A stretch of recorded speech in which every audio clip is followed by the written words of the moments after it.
hello guys आं निजम आरो नोंथांमोना नायबाय दं आंनि निजम Brahma YouTube channel corona virus चाइनानि मोनसे भाइरास जाय भाइरासआ दिनै गासैबो बुहुमनाङैनो सोनारजोबदो आरो बे भाइरासनि थाखाय गासैबो सुबुङानो दिनै मोनसे कनसियास जाना दङ आरो गासैबो गिनाय हाबना दङ आरो बे भाइरासनि थाखाय जायनि थाखाय थाङै थाङै दिनै बे भारत हादरावबो हाबफैदों बे भाइरासआ आरो लोगोसे चाइनानि बे कोरोना भाइरासनि थाखाय दिनै चाइनाजों गोबां कान्ट्रि एबा गोबां हादरफोरानो मा जादों दिनै लोगो गैया जालांदों बिथांमोनजों जा ट्रेनजेक्सन आरो थांलाय फैलायनि जाय बिथांमोननि लांलाय लाबोलायनि जायफोर खान्थि आरो बेफोर दिनै क्लोज जानानै फैदो आरो बे भाइरासनि थाखायनो लोगोसे बेनि अनगायैबो चाइनाजों थांलाय फैलायनि एयारपर्टनि गोजौथिं थांनाय जेरैबायदि फ्लाइटजों थांनाय आरो बेफोरबायदि जाथायावबो गोबां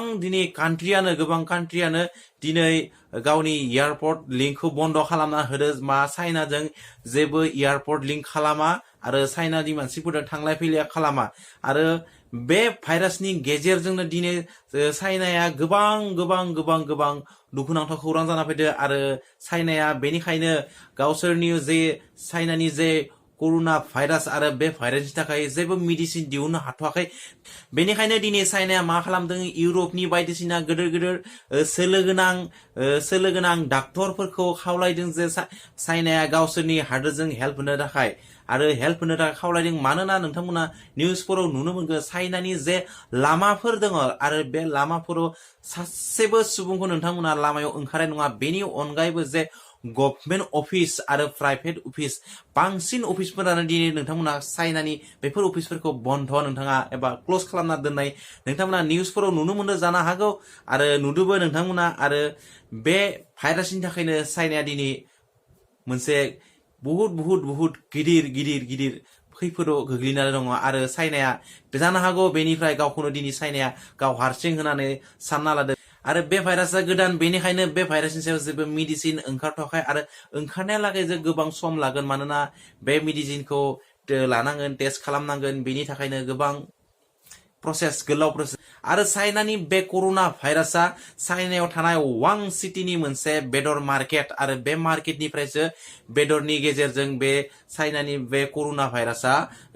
जादो एबा कोरोना भाइरासआ सोमजिदो नोंथांमोना मिथिखागौ निउसफोर नायदोंबा नोंथांमोना नुदो कोरोना भाइरासआ माबायदि जायो नङा होमबा कोरोना भाइरासआ जायो जिब जुनारनिफ्रायसो जायो जेरैबायदि नोंथांमोननि नखरावबो थायो बायदिसिना जिब जुनार बेनिखायनो जिब जुनारनिफ्राय कोरोना भाइरासआ जायोना बेनिखायनो नोंथांमोननि नखराव थानाय जिब जुनारफोरजों नोंथांमोना सोमोन्दो लाखिनाङा आरो नोंथांमोना नखरनि जिब जुनारफोरखौ जुदि नोंथांमोना दाङोब्लाबो अब्ला नोंथांमोना साबोनजों मोजाङै आखाइ सुनाया गोनांथि आरो जे बे कोरोना भाइरास होननानै बुंबाय थादों आरो बे कोरोना भाइरासनि मोननैसो लैखोनफोर दं आरो बे लैखोना जुदि नोंथांमोननिबो जुदि बेफोरबायदि लैखोन जादोंब्ला अब्ला नोंथांमोनाबो बेनिफ्राय साबधान थानाया गाहाम मानोना कोरोना भाइरास जेब्ला जागोन कोरोना भाइरासआ बारदेरो अरायबो आरो बारदेरलांबाय थायो बेनि गिबि जाहोनानो जाबाय बे सुबुङा गगा मोननाय जायो गुजुनाय जायो आरो हां मोना जायो बेफोरबायदि थासारियाव लोमजालु मोनो बेफोर दुरबल मोनो आरो गोग्लैं मोनो बेफोरबायदि जुदि थासारि जादोंबा नोंथांमोनाबो गोख्रोङै थांनानै नोंथांमोना ट्रिटमेन्ट लानांगौ मानोना कोरोना भाइरासल' नङा गुबुन बेमारबो जानो हानाय बेनिखायनो बेमारनि बिथिङाव बांद्राय गोबाव खालामनाङा मानोना जेसेबां गोबाव खालामो बेरामा एसेबां गिदिर जालांबाय थागोन लास्टआव जोबथारनायाव थांनानै बेरामा गिदिरनिफ्राय गिदिर जालांगोन जाय बेमारखौ उनाव नोंथांमोना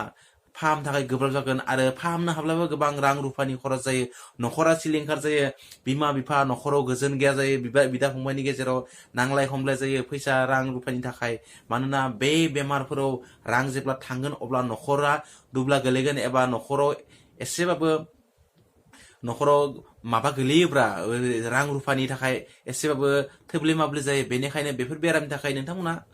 गावखौनो साखोन सिखोनै लाखि आखाइफोरखौ मोजां सु आरो बे बेमारा बुंनाय बायदिब्ला आरो जों नुनाय बायदिब्ला कोरोना भाइरासआ जे बादालि एन्जर जिबौ आरो बायदिसिना जिब जुनारनिफ्राय फैनाय बेनिखायनो नोंथांमोना जुदि एन्जरफोर जुदि दङब्ला न' आरो नोंथांमोना जुदि ओंखाम ओंख्रिफोरखौ संनानै ओरैनो उदाङै एबा जेबो खोबालासिनो दोननाङा आरो संनानै हराव संबाय फुङाव जानि बेफोरबायदि खोबालासिनो नोंथांमोना बेफोरबायदि खामानिखौ मावनाङा बेनिखायनो नोंथांमोना मोजाङै दोन मोजाङै जा आरो बांद्राय बासि जानायाबो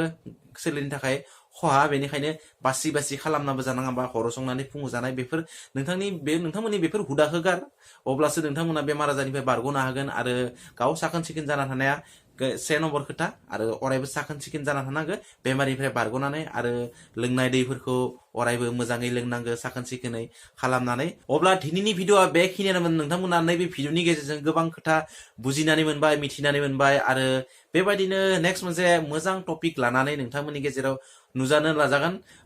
लोगोसे मोनसे खोथा